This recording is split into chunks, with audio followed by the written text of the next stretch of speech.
Lucha libre. It's a term used to describe professional wrestling in Mexico. After the success of Lucha libre in Mexico, many young people began to train to be a future wrestling star. The sport became famous due to the masked wrestlers.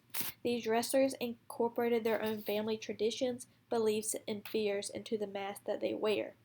Through this, they are able to turn the ordinary person into a fearless character. The origins of the mask come from a pre-Columbian myth.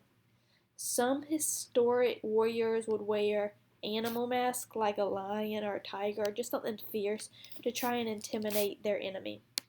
Since then, fighters have followed in these footsteps, and it's a way for them to kind of like look up to it and still honor the things that they did.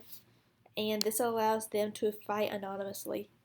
Many children see luchadors as role models and heroes who fight evil. They look up to these people. I believe that it has still remained popular because it is entertainment.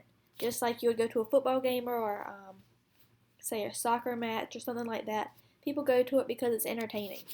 People wearing masks and fighting creates mystery because you do not know who's going to win or even really who's who. If the mask gets removed, it's a major shock because usually you don't know who's behind the mask. I also learned that the winner remains masked, and say if you lose, then usually the mask would come off.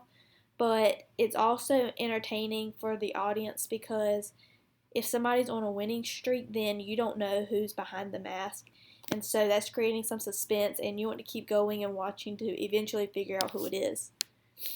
The crazy flips that people do, that's also entertaining and probably why it becomes popular. And one's fighting spirit has been named a tradition for people. It goes back to people's roots and is a way for people to look up to other people.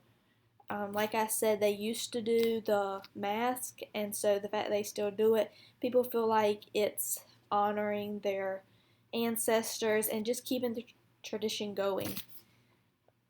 In the United States, the only thing that I can think of that would be similar to Lucha Libre is wrestling. But the wrestling that we have is not quite as extreme. In America, I don't think that it's common for people to wear colorful and the wild costumes like they do in Mexico. And rarely do I know of people who would wear animal masks or anything to fully hide their identity. When I looked it up, I looked up people wearing masks in wrestling, and Lucha Libre was the only thing that really came up. So I can't find anything for sure, but it seems not to be very common in America.